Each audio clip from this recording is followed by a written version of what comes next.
Let's start today. This presentation will be about dislocations. I suppose you know from your, let's say, general medical knowledge, what is the difference between a dislocation and a sprain.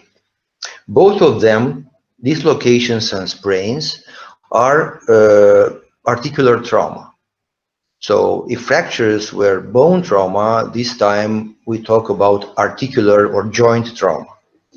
A dislocation is a trauma at the level of a joint, which is accompanied by the loss of normal anatomical relationship between the two or more bone ends which are part of the joint. In other words, if we take an X-ray of a patient with a dislocation, we'll find important changes in the relationship between the bones which are part of the joint. In opposition, in a sprain, because the damage is more at the level of the soft tissues, so in sprains we talk about articular capsule, about ligaments, those are involved in a sprain, then in the great majority of the cases, the X-rays are normal. So that's the main difference between dislocations and sprains. Also, I have to mention one thing. Dislocations are more often in the upper limb, while sprains are more often in the lower limb. That's because, of course, like usual, it's because the anatomy, the upper limb is destinated for different activities and working and fine activities using the hands, and also the upper limb, usually the joints of the upper limb usually have a high range of motion in comparison with the lower limb. So there is a relationship between the mobility of a joint and the stability of the joint. The more mobile is a joint, is the less stable it is. So that's why in the upper limb, because we have joints with high range of mobility, they have a low range of stability. That's why in the upper limb we have dislocations more often. In the lower limb, which is designated for standing, running, whatever, so in order to move our body, the joints have a stronger uh, containing substances, like for example, ligaments and the capsules are stronger than in the upper limb, so that's why they have a lower range of motion. But they cannot get dislocations only in special situations. So to conclude, we find out that in fact the most frequent dislocations are in the upper limb. And okay, we'll start describing dislocations in the main joints of the upper limb. Excuse me. We can't. Oh, we couldn't see anything, so we thought the slides weren't moving. No, that Never was the mind. presentation slide, the first one. Okay, thank you. The presentation comes only now. Yeah. Okay. Okay, thank you. So the first joint we see is the acromioclavicular joint. So that's the joint between the lateral epiphysis of the clavicle and the acromion. This joint has not a very high range of motion, but it is very important in the mobility of the shoulder. So if this joint is not functional, perfectly functional, meaning it doesn't have the full range of motion, then we'll have a limitation, especially in the abduction of the shoulder. This joint, like you can see, I mean, the two bone ends are kept in contact. It's better to see on the right side because it's more eloquent, this drawing here. So this joint, the two bone ends are kept in the position by the acromioclavicular capsule, first of all, which is enforced by the acromioclavicular ligaments. Besides, we have the coracoclavicular ligaments. We have already mentioned them before. So there are two coracoclavicular ligaments, conoid and trapezoid, and they are very important in order to counterpart the action of the trapezius muscle, which has a permanent tendency to pull the clavicle upwards and backwards. So the integrity of these coracoclavicular ligaments is very important for the stability of the acromioclavicular joint. Usually these dislocations will be during sports activity. The mechanism may be direct or non-direct.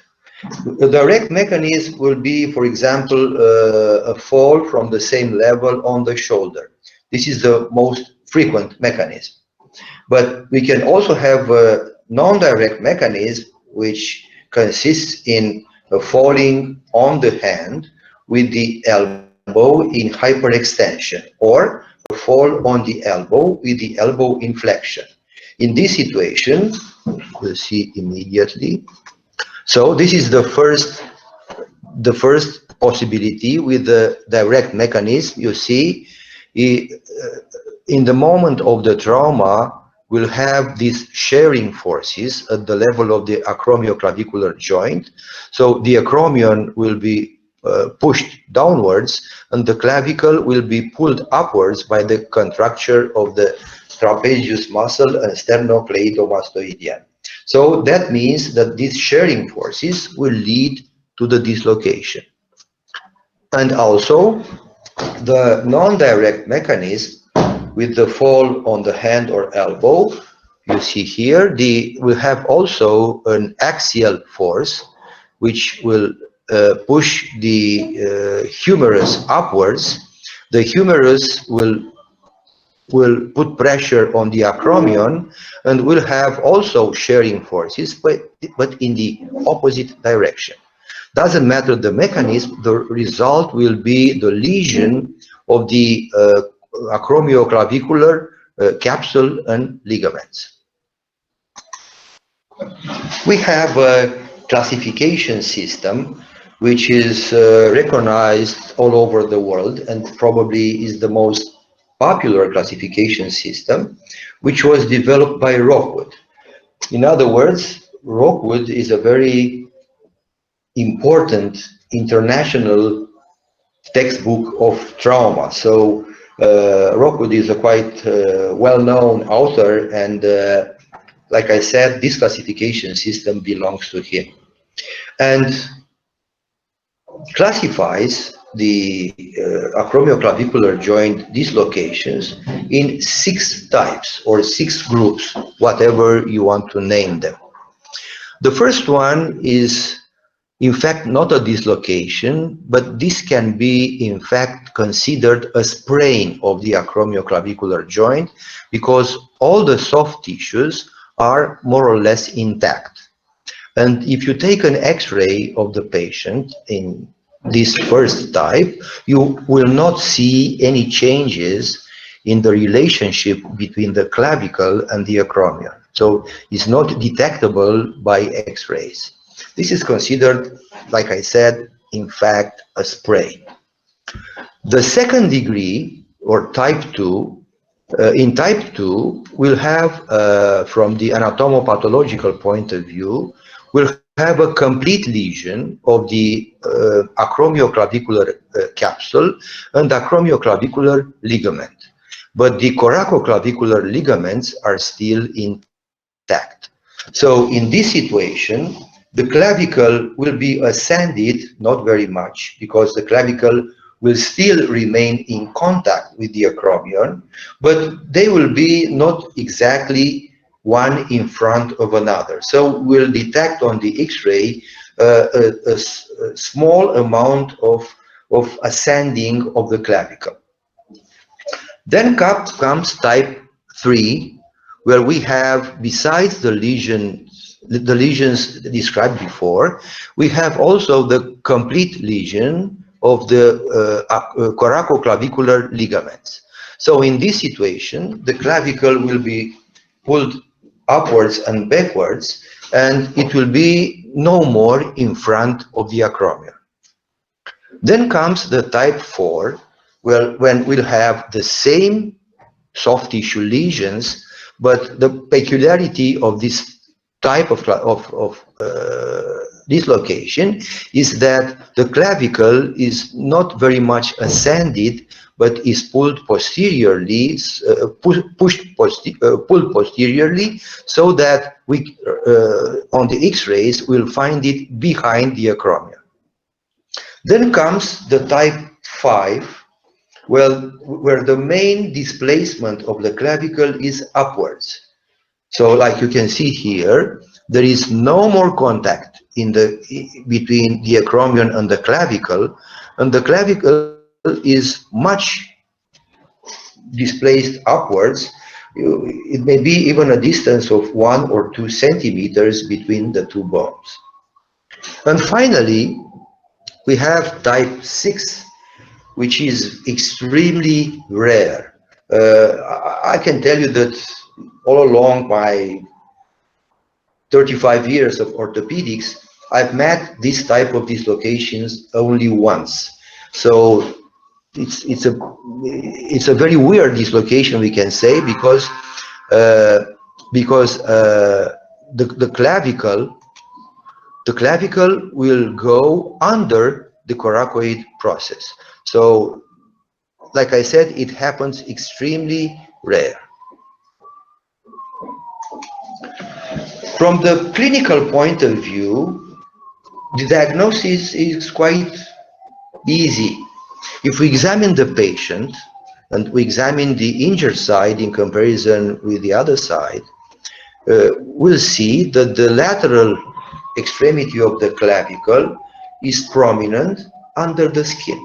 Like I said before, the clavicle is a superficial bone, so it can be inspected and palpated all along its length. So we will observe, like you can see, this one here is probably more evident. Here on the drawing, the clavicle is on the right side of the patient. Here on the photograph is on the left side of the patient. We see that the clavicle is ascended, is prominent under the skin. Of course, the patient will have pain at the level of the acromioclavicular joint and limitation of mobility of the shoulder joint. He will be able to abduct the shoulder joint only to a certain limit, and by all means he won't be able to abduct it over 90 degrees because of pain. So a limitation in the function of the shoulder. When we palpate the clavicle, if we push it downwards and the dislocation is recent, then we can easily reduce it. But when we release the pressure, then the dislocation will immediately come back. It's a sign which was described by the semiologists like the key piano sign, because it's very similar by pushing a key piano.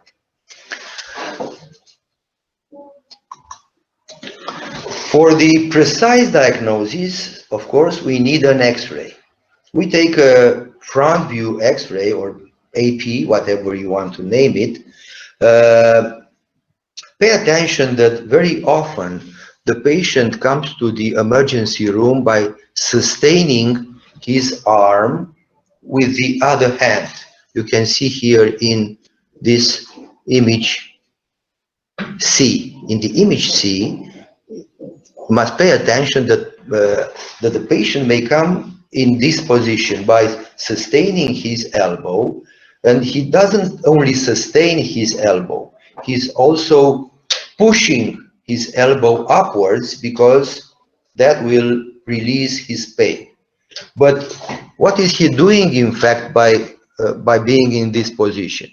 He is in a way self-reducing the dislocation. So that's why we will never accept, and we have to pay attention at this, we must never accept to take the X-ray of this in this position which was adopted by the patient.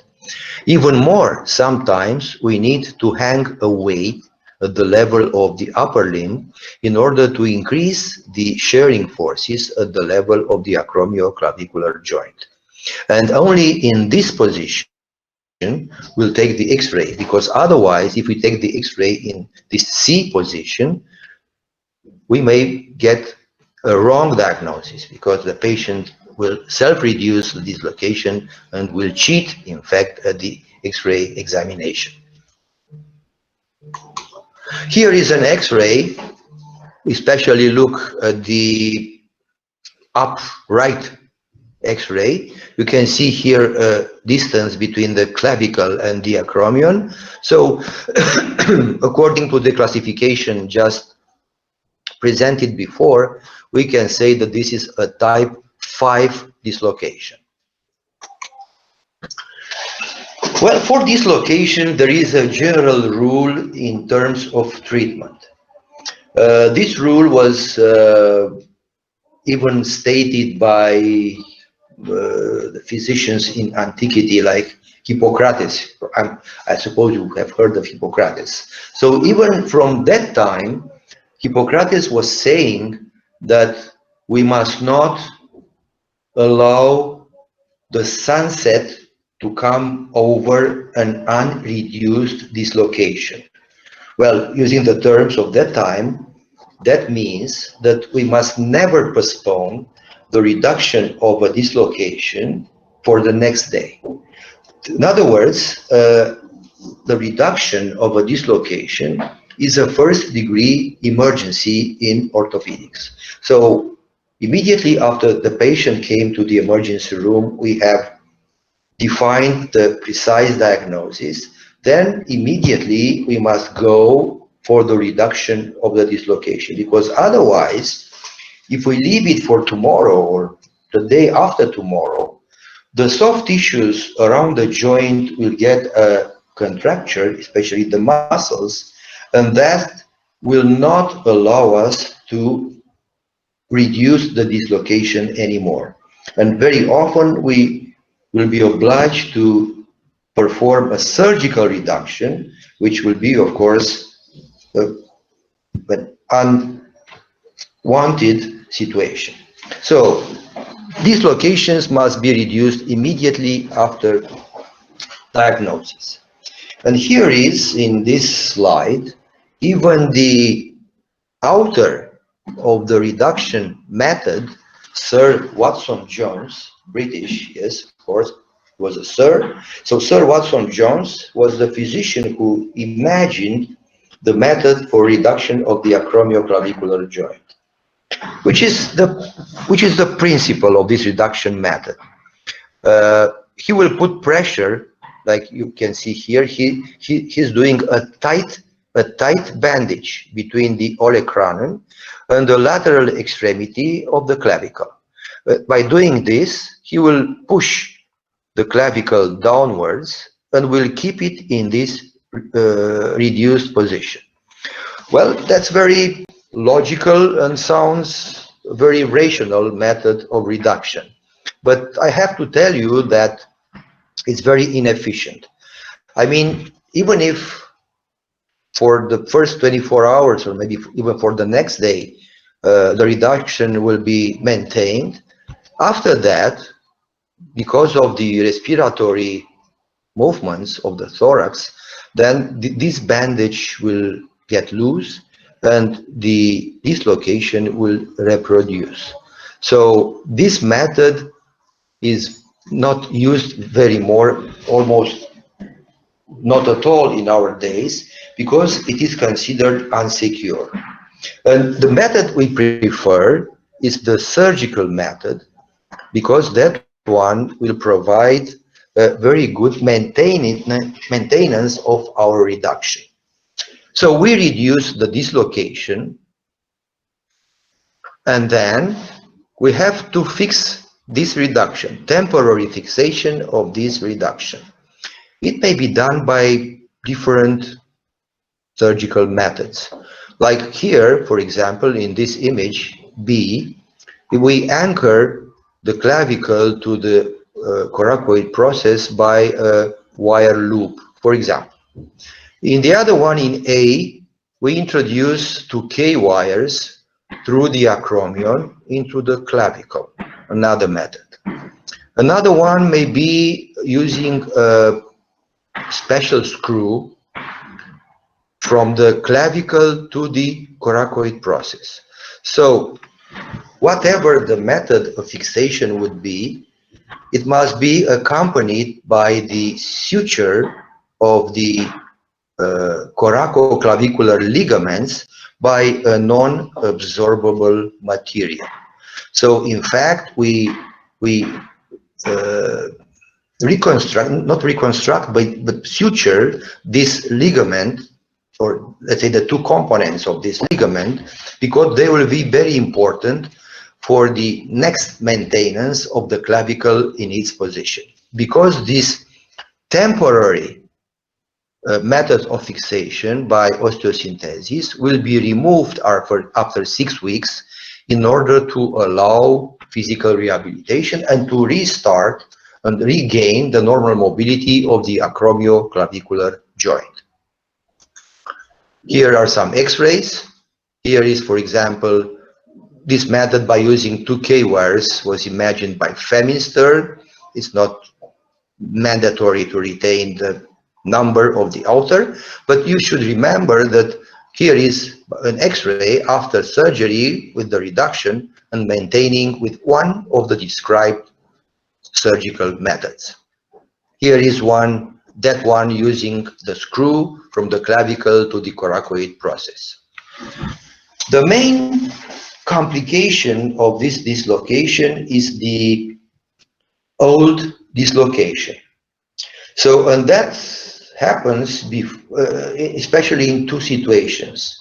In the neglected dislocations, so sometimes people don't recognize it or just don't go to the doctor, so they just don't treat that dislocation. This is one circumstance, and the other one would be that of the orthopedic treatment. Because like I said, in the orthopedic treatment, the chances for the dislocation to reproduce under the bandage in the next 1 or 2 days is very high. And finally, after a period of time, we find the healing was done, in fact, not in the correct position, but with the clavicle still dislocated. Well, when we are in front of such a situation, of course, only the surgical treatment is possible. And there have been described a few methods of fixation of this old dislocation. I will present you, I will remember you, in fact, not present, because I won't go into details.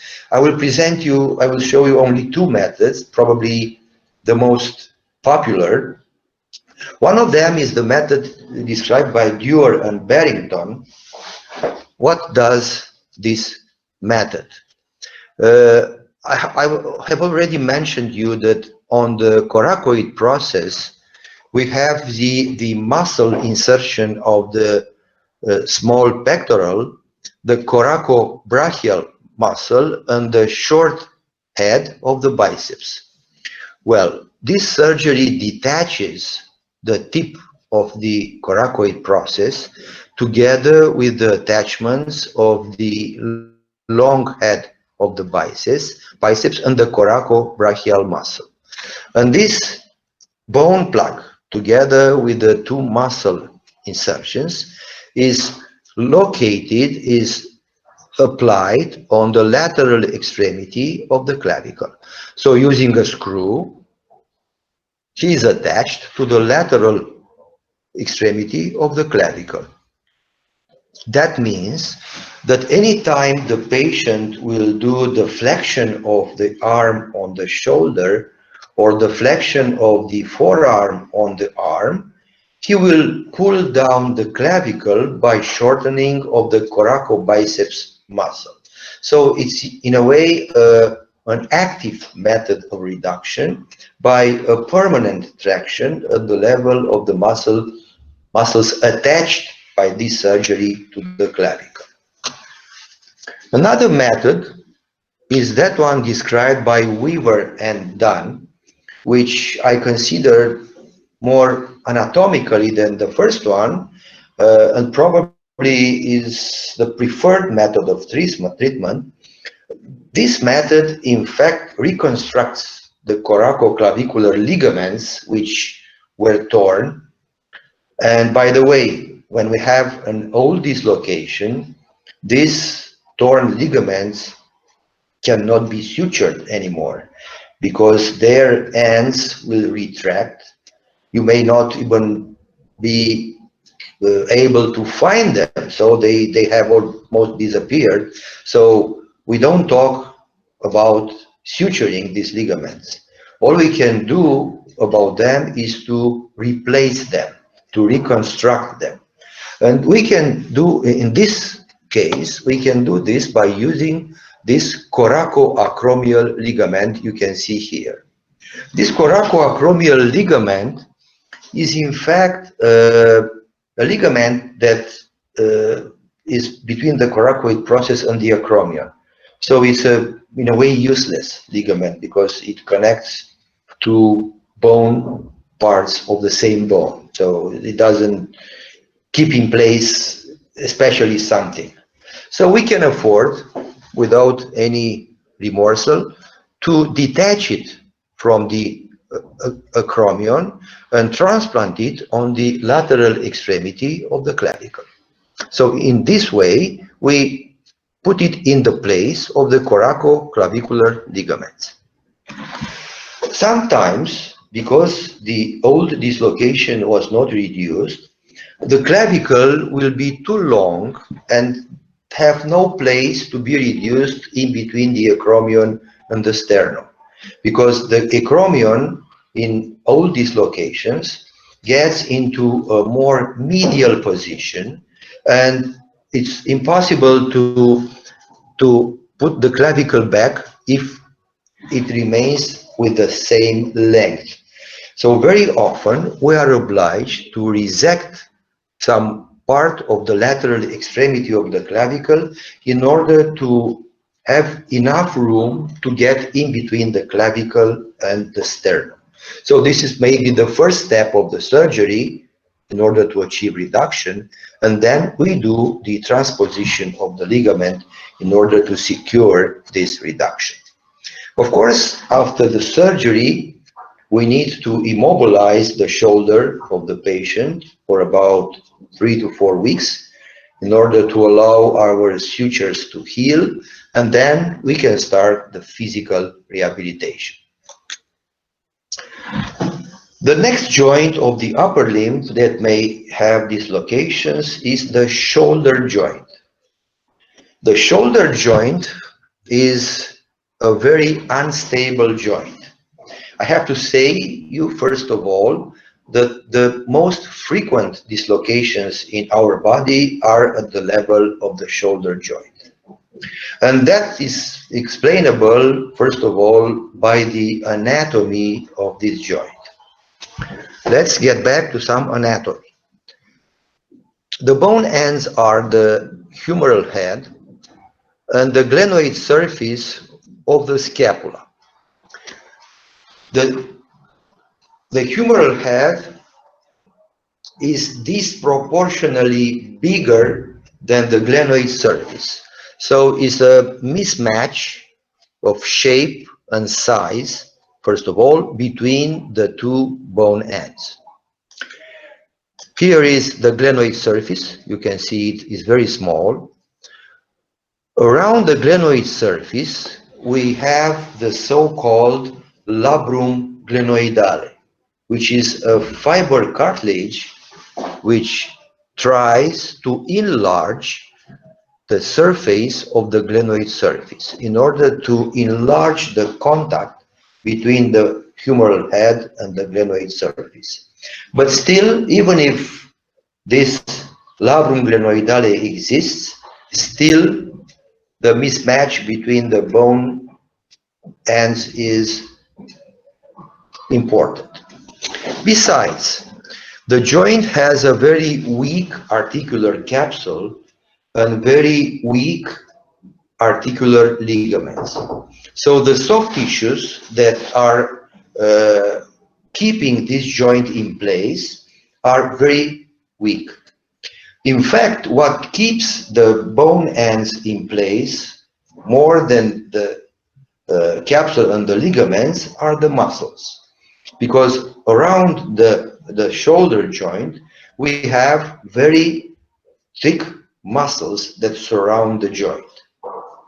But muscles, of course, are weaker than capsules and ligaments, which have a fibrous structure.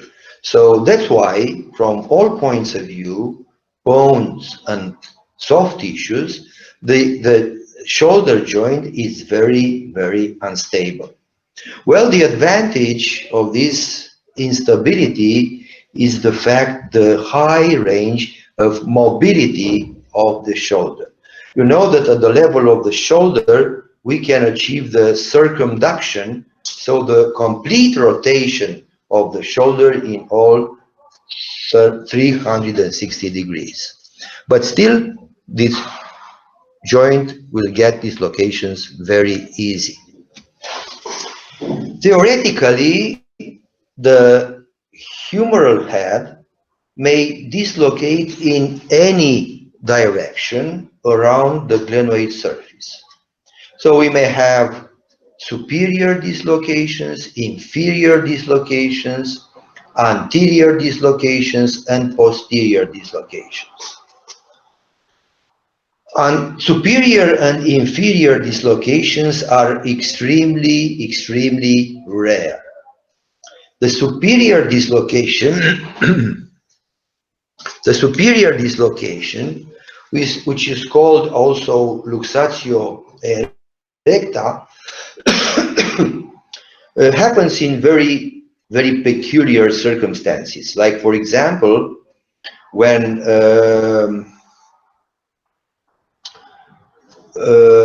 superior dislocations are here. So superior dislocations may occur only in the situation when a guy falls from a height, for example, and on his way down, he tries to grab branches, different obstacles in order to, to, to decrease his falling speed.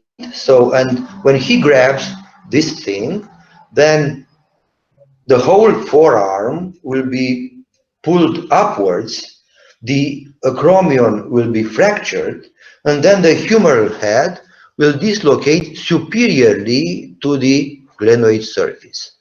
I repeat, this type of dislocation is extremely rare.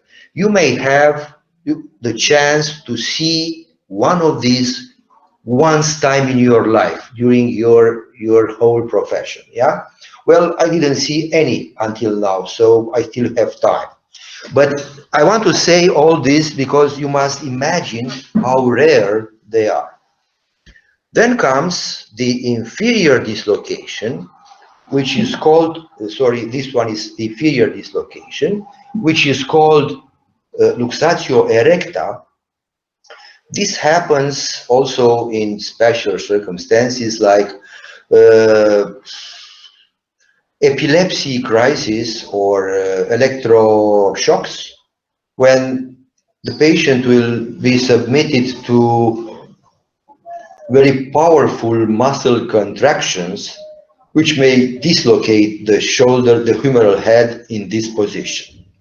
It is called erecta because the shoulder and the whole upper limb will be in a high abduction position. So these two types of dislocations, superior and inferior, both of them represent 0.04% of all the dislocations. So you can imagine now how rare they are. The rest of 99.96% of the dislocations are anterior and posterior. And among the anterior and posterior dislocations, 96% are anterior dislocations.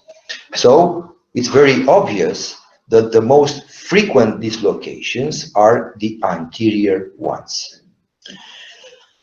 Let's talk about the anterior dislocations a bit because, like I said, we usually have to deal with them every day at the emergency room and not with the others. There are four subgroups or four types of anterior dislocations due to the relationship of the humeral head with the coracoid process. So depending on the position of the humeral head, of the dislocated humeral head in relationship with the coracoid process, they are of four types. When the humeral head, this white drawing, yeah, this white humeral head, when it goes in this position and is lateral of the coracoid process, this type of dislocation is called extracoracoidean. The red one, when the humeral head is under the coracoid process, is called infracoracoidean. When the humeral head green is located medial to the coracoid process, is called intracoracoidean. And finally, there is the fourth type, when the humeral head is even more medial than in the other three types, and is to be found in the space between the clavicle and the first rib. So this one is called the subclavicular type. So these are the four types of anterior dislocation of the shoulder. The mechanism is non-direct and consists in falling from the same height on the upper limb with the elbow in hyperextension and in adduction and external rotation. So the arm will be in external rotation, adduction, and with the elbow in full extension. When axial shock will be transmitted to the humerus, and so the humerus will penetrate the anterior part of the articular capsule and will get out of the joint. That's the main mechanism. By clinical examination, we can set up, or let's say, assess quite a precise diagnosis. We must always examine by comparison the two shoulders. Here is the, I'm sorry, it cannot be magnified, but that's what we can. You see on the left side of the patient, we can see that the shoulder comes to the right angle with the acromion. So the arm will continue at the right angle with the acromion. Usually, in a normal shoulder, there is a roundness between the acromion and the arm given by the humeral head, which is to be found under the deltoid muscle. When the shoulder is dislocated, in the glenoid surface will be no more any humeral head. So that's why we have this right angle shape, continuity between the acromion and the arm. The patient will come to the emergency room usually in that humble position that I have already described. So the fact is that the arm is in a slight abduction, but that may be similar with the position of the patients with the fractures of the humeral neck. The difference is that in shoulder dislocations, when we try to put the elbow by the thorax, I mean to reduce that abduction position, that will not be possible. That abduction will be elastic, meaning that immediately after that we release the pressure on the elbow, then the elbow will come back in an abduction position. This is characteristic, we may say pathognomonic, for the dislocations of the shoulder. Also, we have to examine the pulse, radial pulse, and the active moves of the hand and sensitivity at the level of the skin, because we'll see we may have complications. Anyway, I have to emphasize again that even if the clinical examination is 90% accurate in terms of diagnosis, we still need to perform an X-ray, because the X-ray will be the only proof that that patient has had a dislocated shoulder after we perform the reduction. Because after reduction, the X-ray will be normal. So we will not have, from the medical legal point of view, we won't have any proof of the existent dislocation. The clinical examination, like I said, may reveal also some complications. First of all, from the anatomopathological point of view, in order to dislocate, the humeral head has to break some soft tissues. The humeral head, like I said, is disproportionately bigger than the glenoid surface. So in order to get out of the joint, it may even produce a lesion in the articular capsule, or detach the labrum glenoidale from its anterior bony insertion. So either way, it has to provide a breach, yes, into these soft tissues in order to get out from the joint. Very often, the anterior dislocation is accompanied by the fracture of the gross tubercle of the humerus. If you remember, when I described the fractures at the level of the proximal epiphysis of the humerus, I told you that the fracture of the gross tubercle may be accompanied very often by anterior dislocation of the shoulder. So I remind you again this possible association between these two lesions. Fortunately, when we reduce the dislocation, in 90% of the situations, the fracture of the gross tubercle gets itself reducted, and the fragment will come back in its position. Other complications may be, for example, at the level of the nerve structures. The most frequent nerve complication is the palsy of the axillary nerve. If you remember from anatomy, the axillary nerve surrounds the surgical neck of the humerus and passes from medially to laterally, posterior to this surgical neck, through a muscle structure, which is a quadrangular space. You can see here a quadrangular space which is limited by the triceps, the humerus, and the two round muscles. And during these locations, due to its fixed position through this quadrangular space, that nerve will be stretched. And that's why we may have a loss of sensitivity at the level of the deltoid area of the skin, and we may get even a temporary palsy of the deltoid muscle. So the patient will not be able to perform abduction of the arm. So this is the most frequent nerve complication.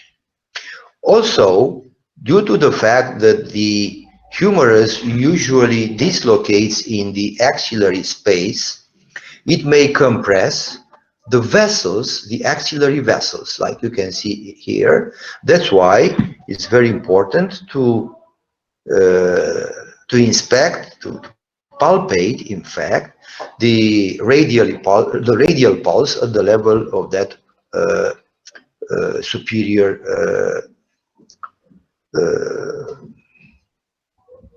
limb, in order to ensure that there is no changes in this radial pulse.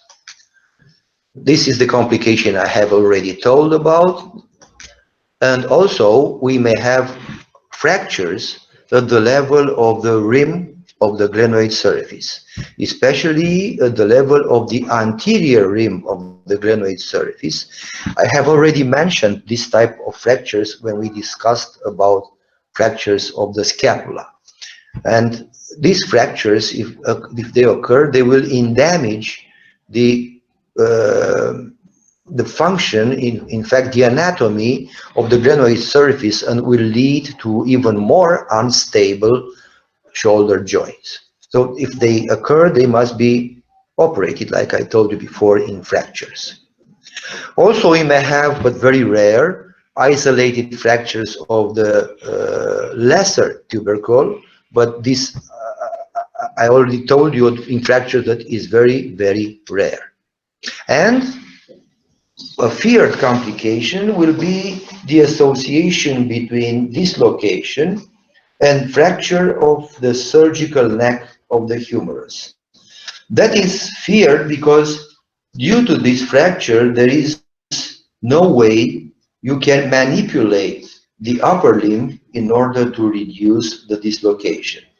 And that will force you to go for the surgical treatment in order to reduce the head by instruments, not by external maneuvers. Well, so we examine the patient. We have taken the x-rays.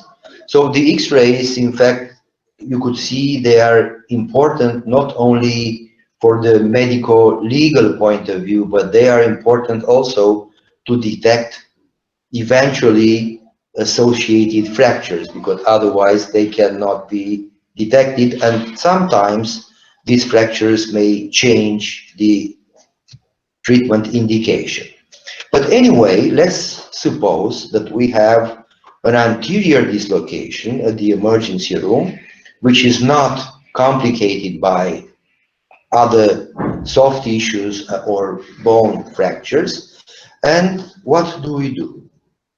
Under anesthesia, of course, which may be general, regional, I don't know exactly, it's not us, the orthopedic surgeons, who decide about the type of anesthesia. That's decided by the anesthesiologist. But anyway, under a sort of type of anesthesia, we have to reduce the dislocation.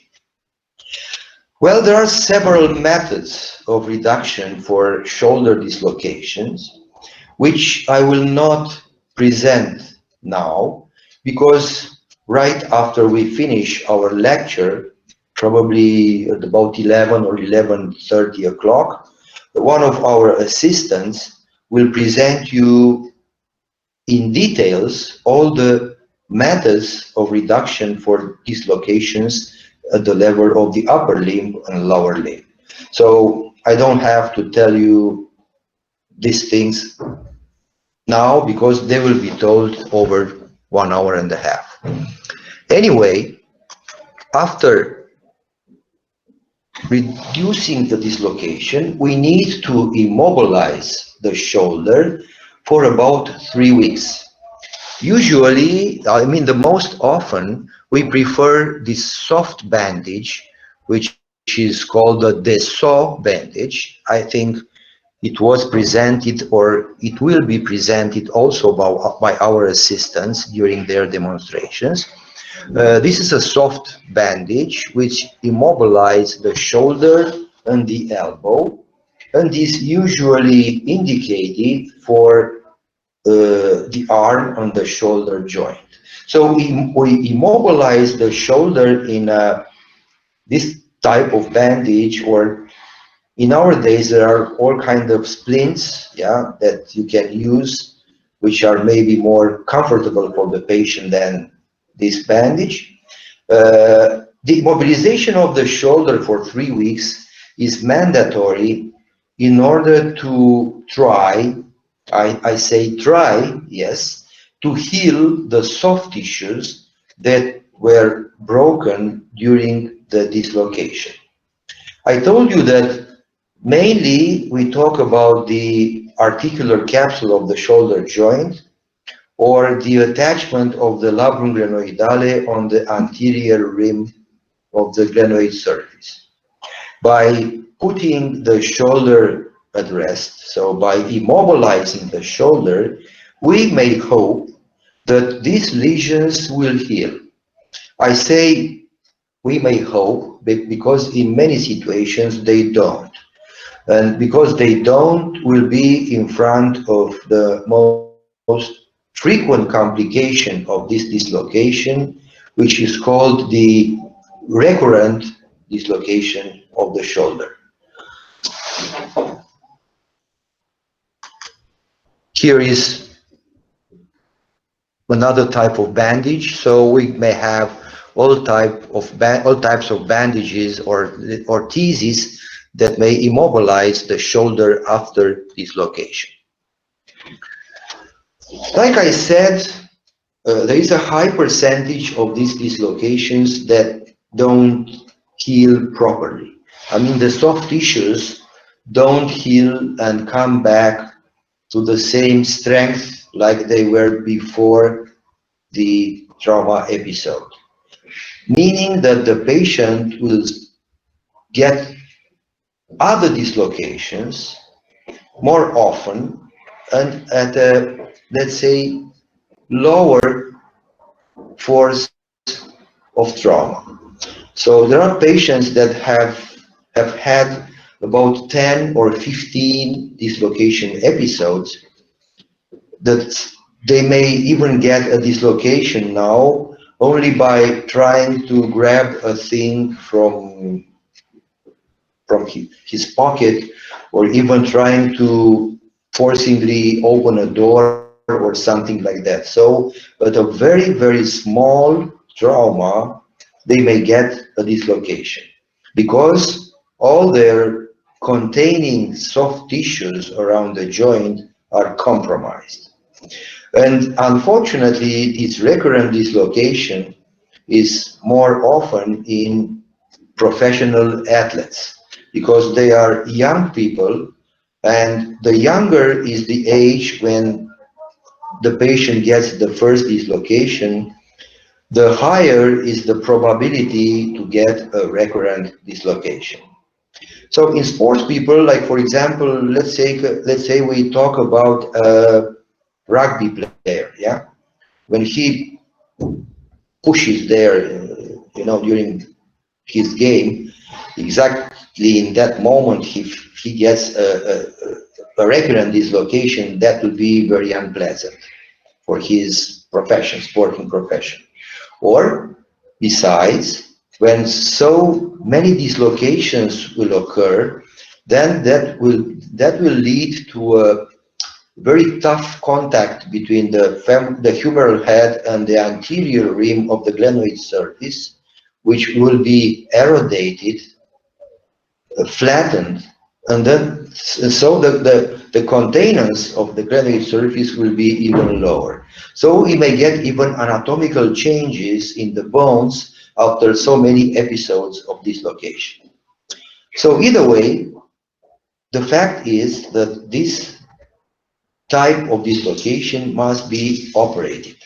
So the only method that we can heal this dislocation will be by surgery. And there have been described also different types of surgery, mainly depending on the type of lesion we have. The most frequent lesion at this level is the detachment of the labrum glenoidale from the anterior rim of the glenoid surface. That lesion was described by Bankart.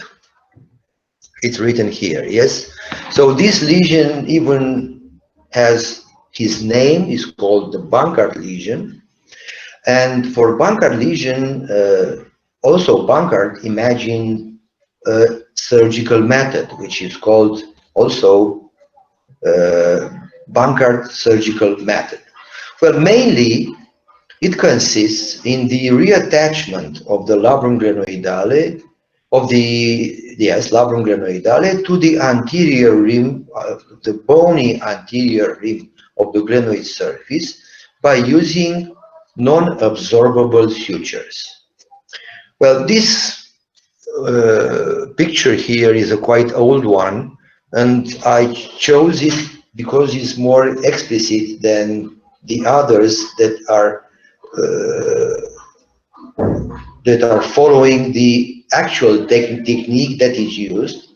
So this one is exactly from that time when we were introducing the suture through some holes done in the anterior rim of the glenoid surface. In our days, we don't perform these holes anymore. We have special anchors that are introduced by screwing, yeah, in the anterior rim of the surface, and then these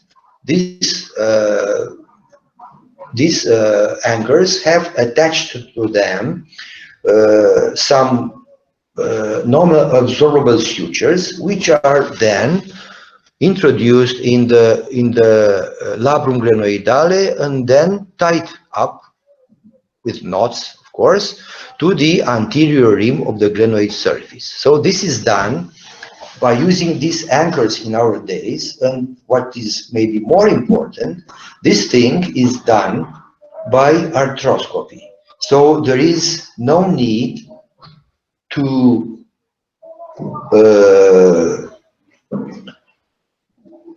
open the shoulder joint in order to perform this surgery. By arthroscopy, of course, the results of the surgery will be better in terms of physical rehabilitation because it's quicker and the restoring of the strength of the muscle is also done in better condition. So this is the most frequent technique that is used in our days for recurrent dislocation. There is another one which is probably has the second place, is that one described by Bristow and Latarjet. Each of these two surgeons had a contribution in this technique. What's Bristow's part, let's say? So first of all, from the biomechanical studies, Bristow observed that during the abduction of the shoulder, the subscapularis muscle, which is in front of the shoulder joint, will go away upwards. So, again, against anterior dislocation of the shoulder, I mean the anatomical soft tissues that oppose to the dislocation, to the anterior dislocation of the shoulder, are the anterior part of the articular capsule, which I said is very soft, yeah, and weak, And we have also the subscapularis muscle, which is like a curtain, covers completely the anterior aspect of the shoulder joint.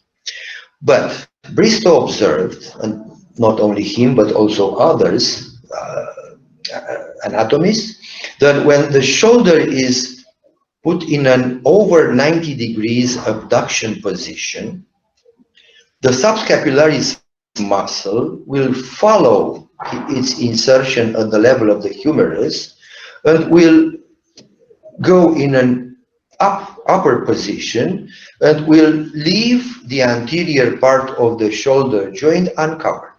So in other words, there be no more muscle barrier against anterior dislocation. So that's exactly what he is trying to do with his technique. What is he doing?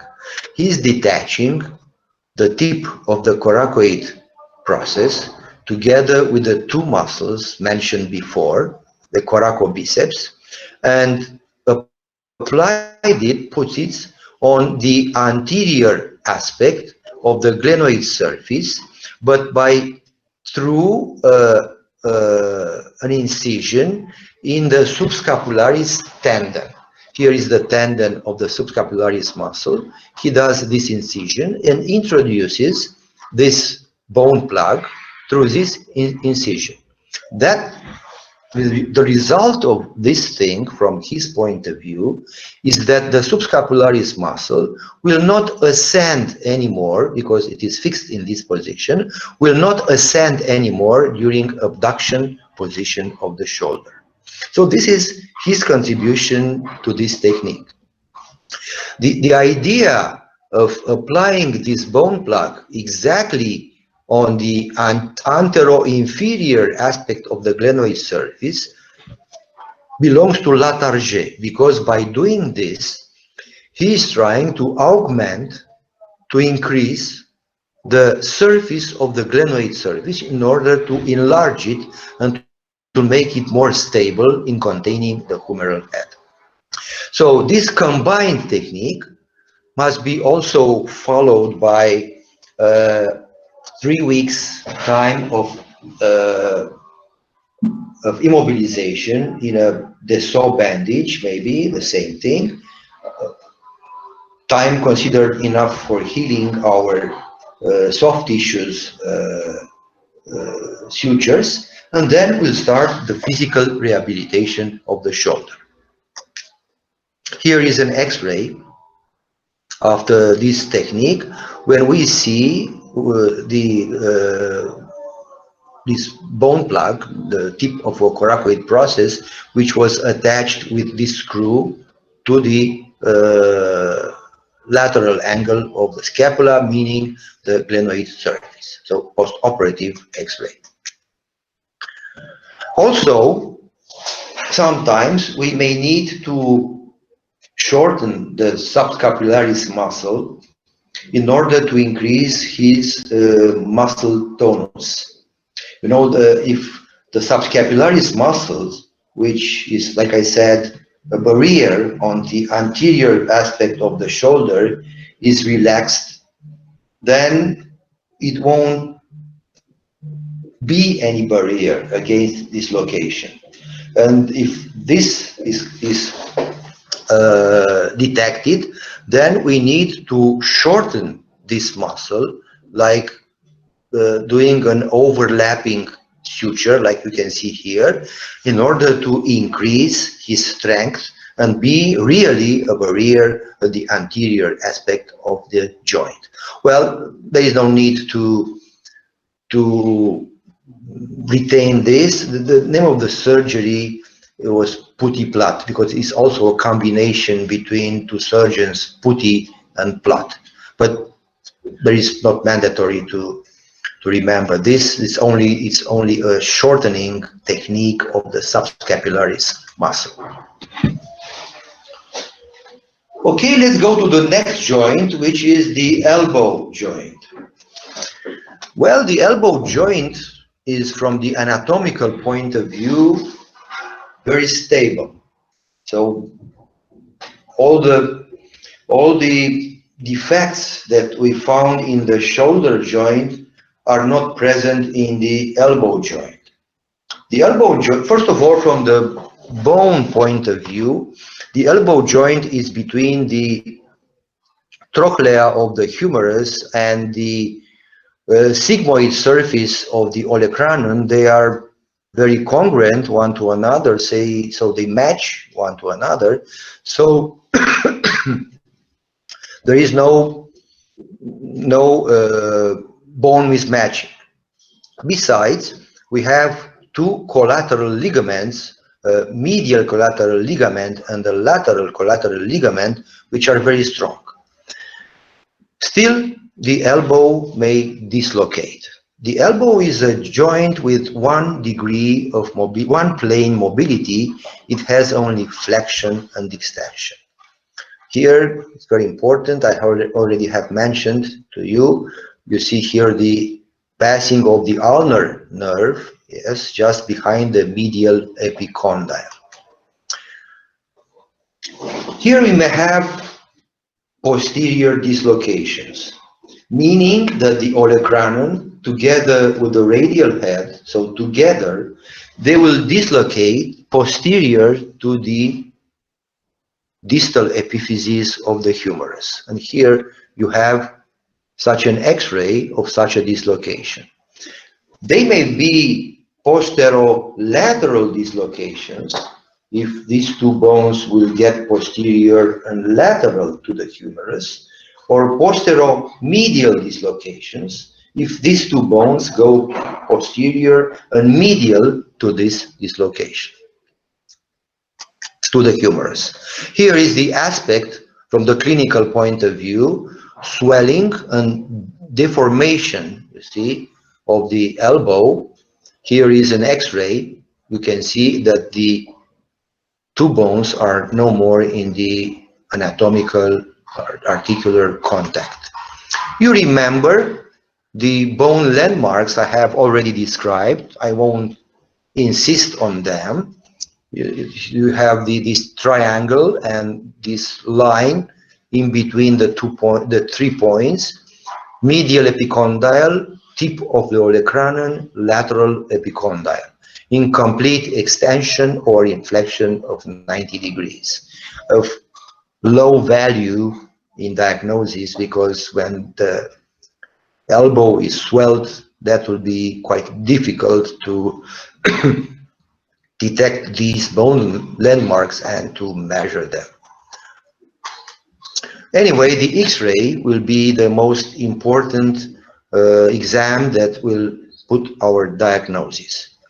From the clinical point of view, like you could see here, the forearm seems to be shortened, but the olecranon seems to be very prominent to the posterior aspect of the forearm. So the forearm is not, in fact, is not shortened, is a false shortening because it's due only to the dislocations. The bones of the forearm are not shortened. Only the soft tissues give the impression that we have a shortened arm. I told you when we explained about fractures that the fracture of the medial epicondyle of the humerus associates very often with the posterior dislocation of the elbow. Here is the same thing. Even this fragment from the medial epicondyle may go into the elbow joint, which will oblige us to operate the patient in order to extract the fragment and put it back in place by osteosynthesis.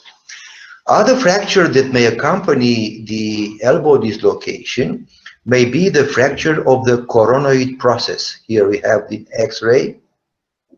So this fracture is a very bad prognosis, because sometimes if this fracture happens at the basis of the coronoid process, then even if we succeed in reducing the dislocation, it won't be stable. So these cases must be operated because we have to put back in place the coronoid process because we have to stabilize the elbow joint after reduction.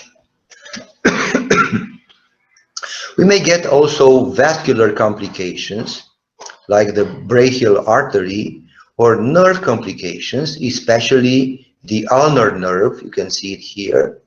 I have already explained you about it. Sometimes we may get a quite tricky complication when we reduce the dislocation.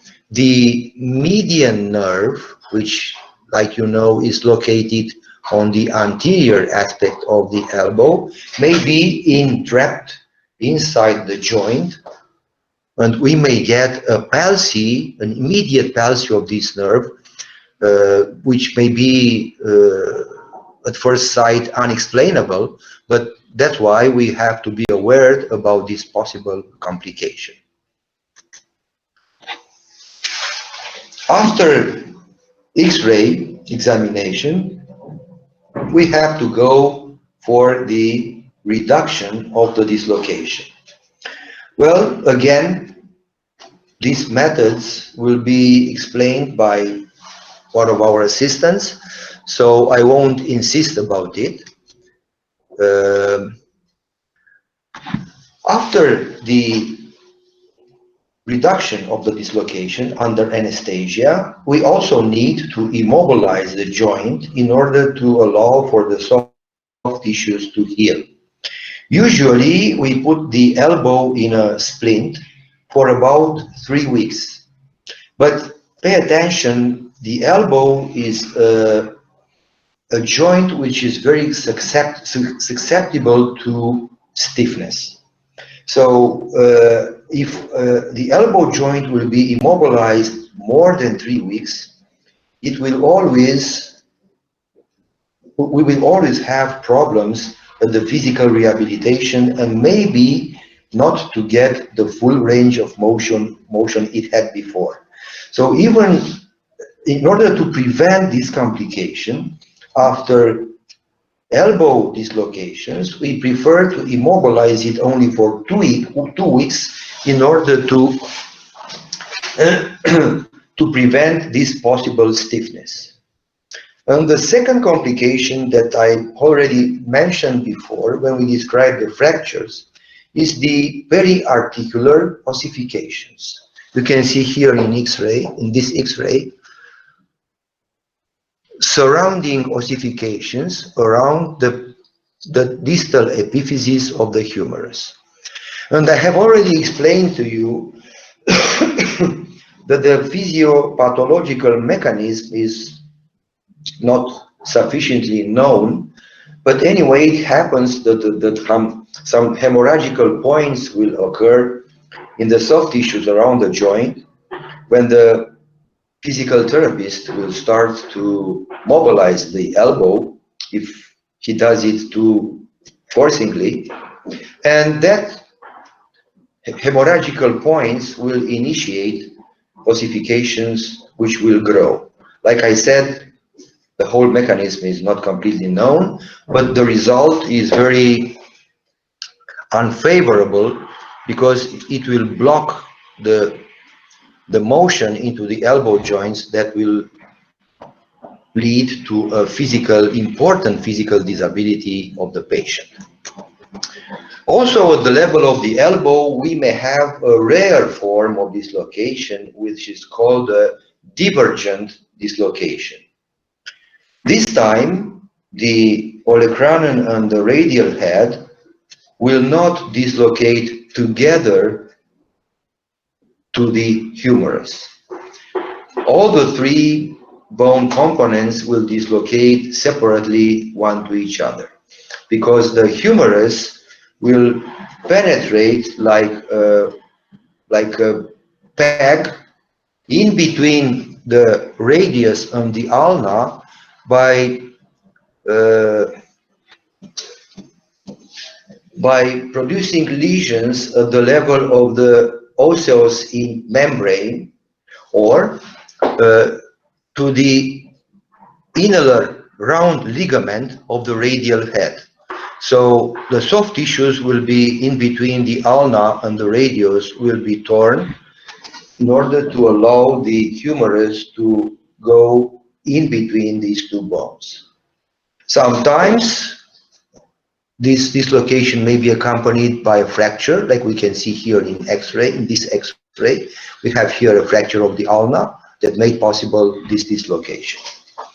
Of course, this dislocation can be treated only by surgical method because besides reduction of the dislocation, we must to suture and to fix whatever method we use, the fractures and the soft tissues lesions like the interosseous membrane and the inner ligament of the radius. So we have to reconstruct, to suture all the soft tissues that were damaged by the dislocation. And finally, we need to say a few words about the hip dislocation. I mentioned to you before that dislocations at the level of the lower limb are quite rare because these joints are very strong.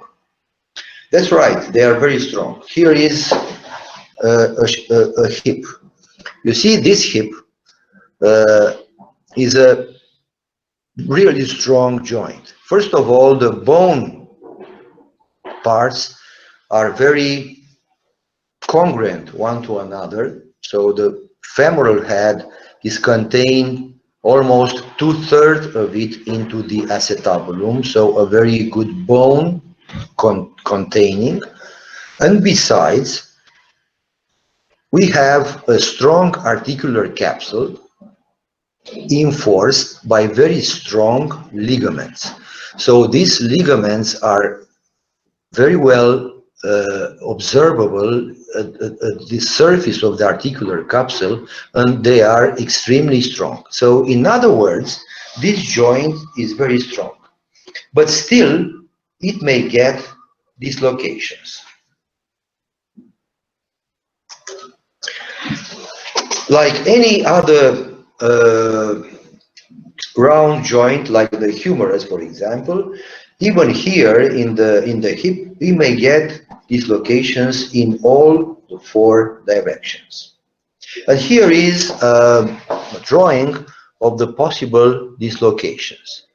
What's very important to remember is the fact that the position of the lower limb is characteristic for each type of dislocation.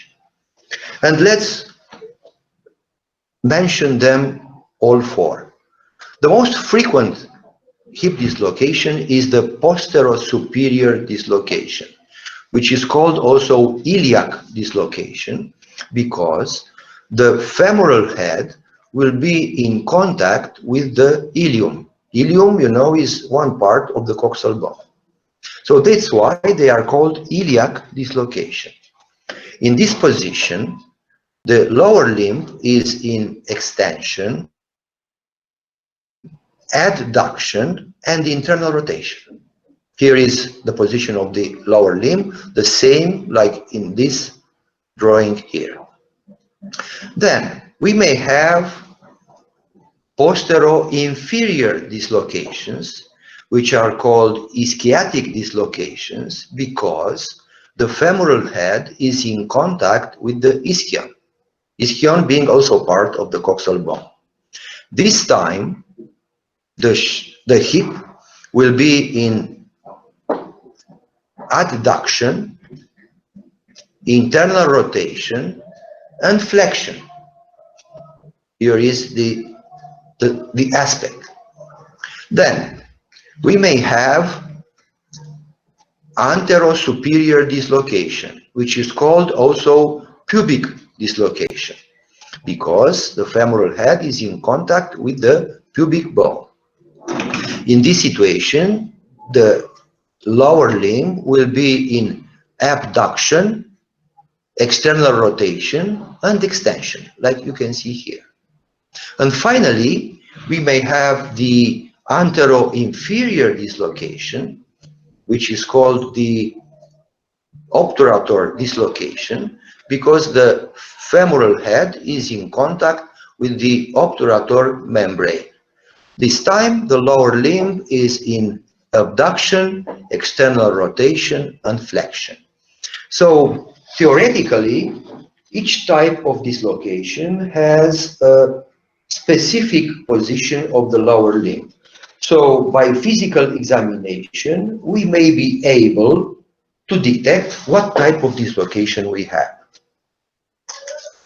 The main mechanism of this dislocation is recognized by the car accidents in the so-called dashboard mechanism.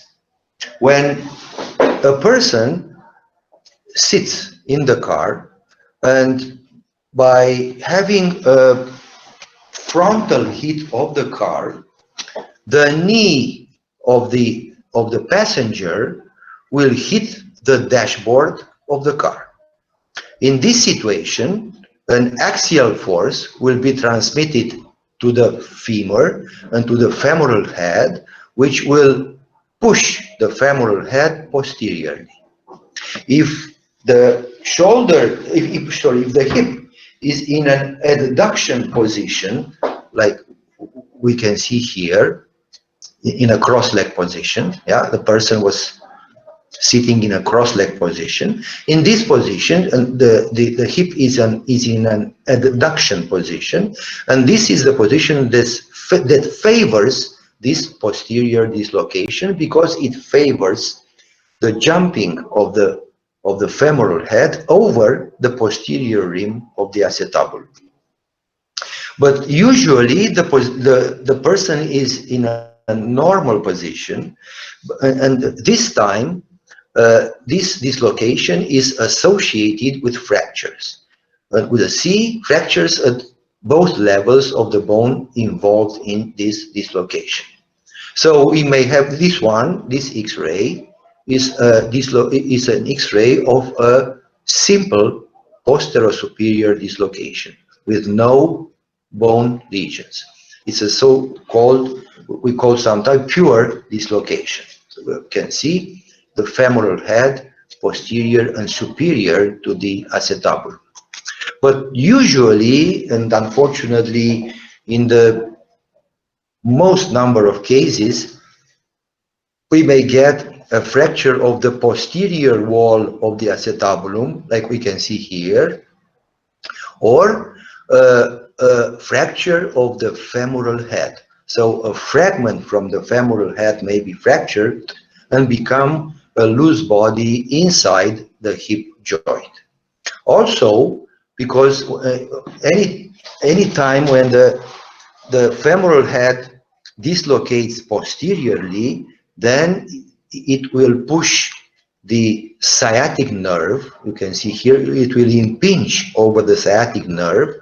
That's why sometimes in almost 1/5 of these cases of posterior dislocations, we may get a complication of the level of this sciatic nerve, or at least of the level of one of its branches. In our days, the X-ray examination is not enough. So due to the fact that we have a CT scan and MRI, all these cases must undergo this type of investigation, because we always need to reconstruct the posterior wall of the acetabulum in order to make this reduction stable. Because you can imagine, like any dislocation, after such an event, we must go for the reduction of the dislocation. But as long as the posterior wall of the acetabulum is not fixed, reduced and fixed, then this reduction of ours will not be stable. So that's why always we need to do a CT scan or or an MRI in order to see the location and number of bone fragments in order to be put back in place and fixed by osteosynthesis. We first reduce the dislocation, and then we go for the surgical time of the treatment by fixing this fragment. Probably you were told at the fractures of the acetabulum about the techniques of fixing these bone fragments. Here we have also different methods of reduction for hip dislocations. We'll not go into details because, like the others, they'll be explained by our assistants. Anyway, after reduction of the dislocation, we must immobilize, like usually, the joint in order to for the healing of the soft tissues. Well, the problem here is a bit different. Probably Dr. Badila told you when he explained about the fractures of the femoral neck that the blood supply of the femoral head comes through the articular capsule of the hip joint, and that the most important blood supply source is the posterior-superior pedicle in the articular capsule. Well, during posterior dislocations of the hip, of course, the articular capsule is completely torn at the posterior part, so all these blood vessels that travel through that articular capsule will be destroyed. So we expect in many of these patients who had a hip posterior dislocation to undergo femoral head necrosis. So it's a sort of same mechanism that happens in the fractures of the femoral neck. So in time, after maybe years from the acute episode, the patient may get pain at the level of the hip joint, and if we take an X-ray, we'll find osteoarthritis of the hip, which is in fact the result of a necrosis of the femoral head. And of course, this situation has only possible treatment, meaning replacement of the hip joint by a total hip prosthesis. Besides, after the reduction of a dislocation at the level of the hip, we prefer, instead of immobilizing the hip by a cast or splint or whatever, we prefer to put the patient under skeletal traction. So put the patient under skeletal traction at the level of the femur in order to reduce the loading at the surface of the femoral head. You probably know that in each joint there is a sort of pressure in between the bone parts of the joint, which is done mainly by the muscles around the joint. So the tone of the muscles put a certain amount of pressure at the level of the articular cartilage. Well, here, because we expect a sort of damage of the blood vessels and of the blood supply of the cartilage, we prefer to reduce this pressure inside the joint to zero. In order to get that zero pressure, like I said, we put the patient, and especially the thigh of the patient, under traction. So we will annihilate this way the tone of the muscles and reduce the intra-articular pressure to zero. Well, this is a sort of thing we want to do to reduce the percentage of necrosis at the level of the femoral head, because it was shown by studies that this pressure is reduced to zero, then the effects of this blood supply damage will be lower in those joints. So that's why we prefer instead of immobilization. Okay, we finished for today.